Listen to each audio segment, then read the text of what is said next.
Olá, meus amigos, nossas saudações cordiais. É com grata satisfação que estamos aqui de retorno para o canal Lições de Amor, nesse quadro que visa estudar a obra Paulo e Estevão pelo Espírito Emmanuel. Estamos na segunda parte do livro e agora no capítulo 3, Lutas e Humilhações. E este é o segundo vídeo deste capítulo. Nós começamos no vídeo anterior. Esse capítulo fala sobre as primeiras experiências que Saulo de Tarso teve com seu testemunho após se internar por 3 anos no deserto, no oásis de Dan, na companhia de Áquila e Prisca. No vídeo anterior nós vimos que ele já passa pelas primeiras vicissitudes quando ele precisa sair fugido de Damasco após entrar numa sinagoga, prelecionar com respeito ao Evangelho de Jesus, e os sacerdotes do templo queriam inclusive prendê-lo. Só não o prendem porque ele, por ser doutor da lei e cidadão romano, não podia acatar mandados verbais e sim precisaria de um escrito. E como eles estavam desprevenidos, ainda iriam procurar, mas mesmo assim o cerco se fechou e ele precisou sair da cidade num cesto de vime sobre as águas. E agora a gente vai ver como que essa história vai se desenrolar. Bom, Emmanuel narra que a jornada foi extremamente difícil e penosa, não tanto pelo desconforto da aventura no cesto, mas devido à longa caminhada que ele precisou encetar durante vários dias de Damasco até Jerusalém. Devido ao seu espírito robusto e intrépido, Saulo de Tarso, mesmo tendo à sua disposição animais que poderiam viabilizar esse deslocamento, ele prefere ir a pé. Vai dizer Emmanuel, preferiu familiarizar a vontade poderosa com os obstáculos mais duros. O homem era a coragem em pessoa mesmo. E assim ele ia e passando pelos locais, ele fazia questão de revisitar as cidades onde o Cristo passou, tanto da região da Galileia, quanto Nazaré, Cafarnaum, falar com as pessoas, conhecer as pessoas, para poder tentar viver, e respirar um pouco daquela atmosfera, saturando-se da psicosfera blandiciosa do Cristo. E aí Emmanuel vai dizer, pensando em Jesus no poder do seu amor, chorou, dominado por singular emoção. Queria ter sido pescador humilde para captar os ensinamentos sublimes na fonte de suas palavras generosas e imortais. E essa é uma linda mensagem para a gente, O doutor da lei que conseguiu atingir o ápice daquilo que se busca entre as glórias mundanas, desejou ser pescador simples e iletrado só para poder aprofundar-se nos conhecimentos do Messias Nazareno. E aí Emmanuel começa a falar que ele procura a interagir com pessoas que estavam próximas do Cristo. Procura Levi sem se identificar, sem manifestar a sua identidade. E aqueles dias em que ele vive ali na região de Cafarnaum foram dias maravilhosos de indizível beleza. Foi a Dalmanuta, como vai narrar Emmanuel, onde conhece Madalena, e aí Emmanuel vai arrematar dizendo que em Jerusalém, todavia, aguardavam-no surpresas outras não menos dolorosas. É interessante porque Saulo de Tarso decidiu viver a sua vida com extrema intensidade. Os demais apóstolos também não eram pessoas perfeitas, todos tinham as suas delinquências, mas eles souberam amadurecer-se com o sabor dos anos, digamos que num ritmo mais tranquilo. E também nós temos que ter em consideração que os apóstolos do Cristo, eles já tinham aquele coração ornado na humildade, na fraternidade, então eles já viviam algo que Saulo ainda estava planejando viver. Mas justamente por conta do seu passado atormentador, e por conta do seu espírito resoluto, Saulo decide empregar o máximo de coragem e força possível para poder empreender uma completa transformação, transposição de plano. E aí Emmanuel vai dizer que as reminiscências das horas mais venturosas da mocidade encheram os seus olhos de pranto. Então, ao tempo em que ele vai rememorando, né, as cenas da sua juventude, ele vai também vendo o remorso pelo tempo perdido, né, por todas as oportunidades que ele perdeu, embora desde muito novo sempre estivesse no caminho do bem, né, como doutor da lei, estudioso das letras divinas, principalmente no Velho Testamento, da lei de Moisés, um profundo conhecedor da lei de Moisés. Ele, de certa forma, amava Deus, mas ele acabou direcionando todo esse seu dínamo de forças para um extremo indesejável, né? Que é o extremo da perseguição, de obrigar as pessoas a pensarem do modo como ele julgava certo, e isso, em ocasião alguma, sobretudo dentro do ambiente religioso, nunca vai dar um bom resultado, né? Então agora ele tinha esse profundo remorso e queria retomar esse tempo perdido. E assim, com muito esforço, ele chega a Jerusalém, extremamente cansado, depois dessa caminhada exaustiva, e ele tenta achar a casa de Dalila, a sua irmã. Então a intenção dele aqui é rever os parentes. E chegando lá, ele é atendido por uma pessoa extremamente ríspida, que era o novo morador da casa. Dalila não estava mais morando naquela casa, não estava mais na cidade.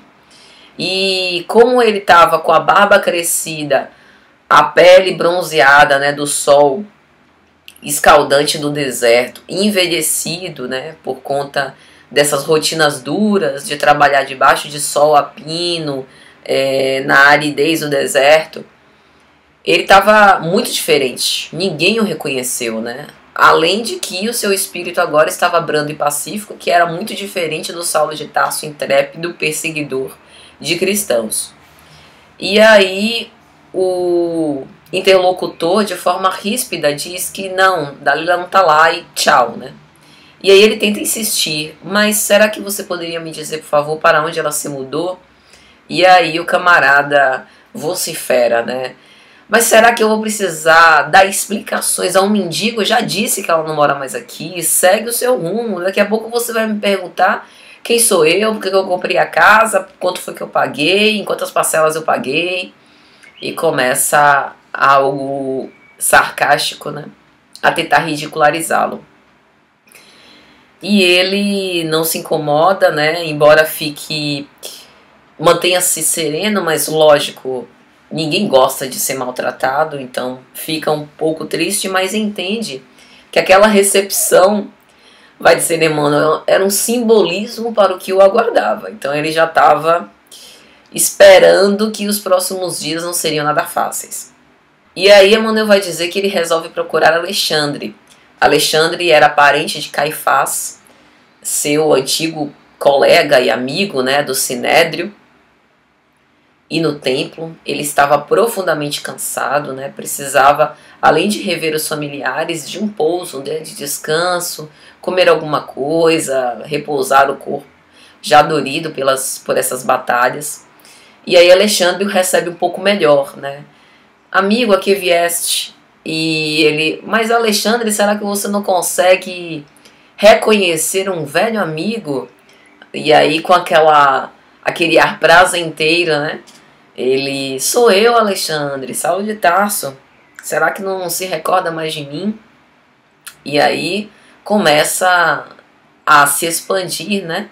Esse reencontro, a princípio feliz. E aí Alexandre diz mais ou menos assim: meu Deus, até que enfim, graças a Deus eu vejo que estás curado. Grande é o poder de Deus de Moisés. E aí Emmanuel vai anotar que Saulo sentia o significado, né, daquelas palavras sutis do Deus de Moisés, do estar curado, que na verdade provavelmente ele não compreenderia as novas resoluções e convicções de Saulo. Mas me diga, Saulo, e aí a doença pertinaz, ela realmente cedeu? Aquela febre que você teve, as alucinações? E Saulo, com a coragem que lhe assinala a personalidade, lhe diz: estarás mal informado, porque em verdade eu nunca estive doente.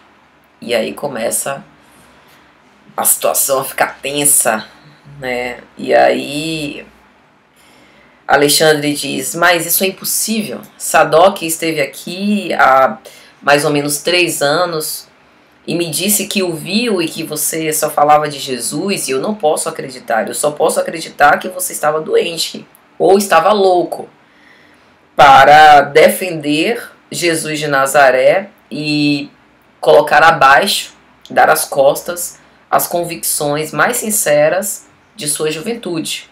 Na época eu imaginei que você estivesse dissimulando simpatia com os amigos do Nazareno, do Galileu, na casa do caminho, para poder, de alguma sorte, conseguir a melhor circunstância para os prender.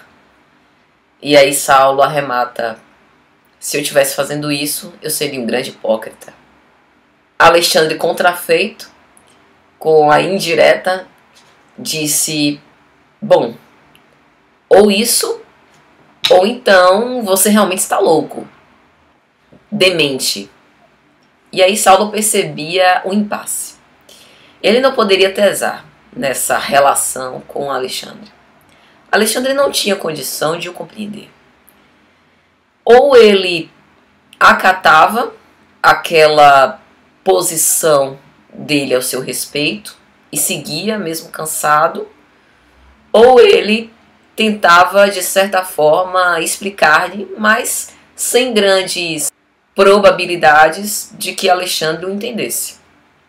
Então ele sabia que para que testemunhasse o Cristo seria necessário padecer, nem que para isso lhe custasse as suas mais caras afeições. É um preço difícil a se pagar, mas que vale a pena. E aí ele, com muita calma, Saulo diz: Alexandre, o Cristo me apareceu na estrada de Damasco, num brilho fulgurante que me tornou cego, na minha tacanhez, na minha pequenez. Desde então, eu tenho me preparado para segui-lo e testemunhá-lo.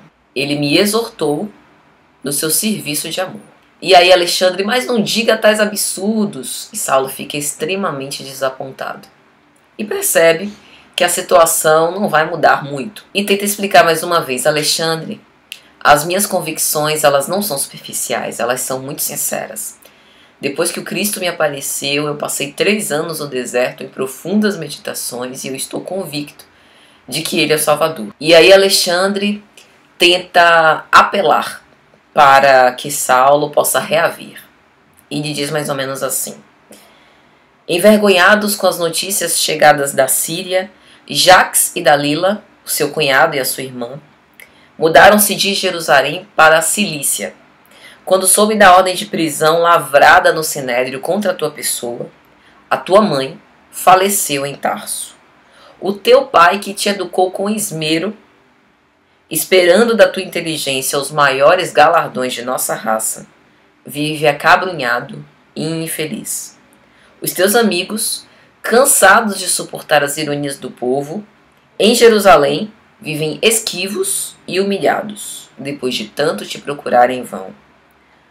Será que uma dor dessa não é capaz de te fazer reequilibrar-se essa sua demência?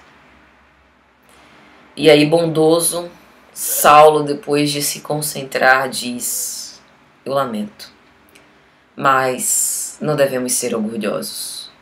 Antes de ouvir os juízos ociosos do mundo, precisamos parar para buscar os juízes de Deus. E isso é um importante recado para a gente. Aqui Saulo renuncia ao orgulho da raça, o que não é fácil, porque ele ainda carregava essas marcas, ainda tinha esses padrões difíceis a serem vencidos. E muitas vezes o mundo não nos compreenderá. Os amigos mais queridos, nós sentiremos uma falta de afinidade e eles não nos compreenderão as nossas novas resoluções. E aí é um momento difícil de renúncia. E Saulo continua: desde a infância eu procurei cumprir rigorosamente os meus deveres, mas se é preciso lançar mão da riqueza que me resta para alcançar a iluminação de Jesus, renunciarei à própria estima deste mundo. E Alexandre, você só pode estar louco. Olha, quando você se livrar dessa demência, você me procura. E aí Saulo continua. Mas Gamaliel também convenceu-se de que Cristo é o Salvador e ele não estava louco. E Alexandre não, eu não posso acreditar. Saulo calou-se humilhado. Além de louco, de demente, agora era um mentiroso. Não havia nada que ele pudesse dizer. E aí Alexandre diz: quando você retificar as suas atitudes, você me procura. E Saulo entendeu que aquele era um adeus sutil. E no trajeto, Saulo se lembrava do dia que ele foi na casa do caminho ouvir a preleção de Estevão. E agora, como aquelas figuras dos pescadores humildes avultavam na sua cabeça e cresciam para o seu coração. Que respeito ele não tinha perante aquelas pessoas.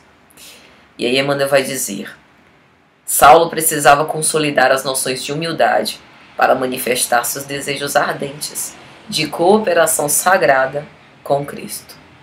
E assim foi seguindo. É isso, meus amigos. Até a próxima, se Jesus permitir.